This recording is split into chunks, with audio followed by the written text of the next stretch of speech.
કુમાર સિંહજી ભાવનગર યુનિવર્સિટીમાં વિદ્યાર્થીઓનો વિરોધ. કાયદાના વિદ્યાર્થીઓએ પરીક્ષાના પરિણામની બાબતે વિરોધ નોંધાવ્યો છે. વિદ્યાર્થીઓએ કુલપતિની ઓફિસમાં રામધૂન બોલાવી વિરોધ નોંધાવ્યો. બીજા સેમેસ્ટરના કાયદાના વિદ્યાર્થીઓએ કુલપતિ ઓફિસમાં વિરોધ નોંધાવ્યો. એક જ વિષયમાં 70 થી 80% વિદ્યાર્થીઓને નાપાસ કરાયાનો આરોપ છે, તો પ્રથમ સેમેસ્ટરના યુનિવર્સિટી ટોપર વિદ્યાર્થીને ફક્ત 1 માર્ક્સ આપવામાં આવ્યો છે.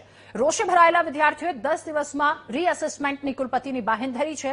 રીએસેસમેન્ટમાં વિદ્યાર્થી પાસ થશે તો તેને આગળના સેમેસ્ટરમાં પ્રવેશ આપવાની જવાબદારી પણ તેમણે લીધી. હજી હમણાં 2 દિવસ પહેલા રિઝલ્ટ બહાર પડ્યું છે સેમિસ્ટર 2 ની અંદર, જેની અંદર લો ઓફ ટોર્ટ ની અંદર મને યુનિવર્સિટીએ 100 માંથી 1 માર્ક આપેલો છે. આ વારંવાર ભૂલ થાય છે યુનિવર્સિટીની. ગયા વર્ષે પણ સેમ ભૂલ થઈ હતી. લાસ્ટ સેમિસ્ટરમાં સેમિસ્ટર 1 ની અંદર હું યુનિવર્સિટી ટોપ કર્યો હતો, મારા 338 માર્ક આવ્યા હતા. આ વખતે યુનિવર્સિટીની ભૂલના કારણે કે કઈ ભૂલ છે એના ખબર નહીં, બટ આ વખતે મને 1 માર્ક જ આપ્યો છે આઉટ ઓફ 100.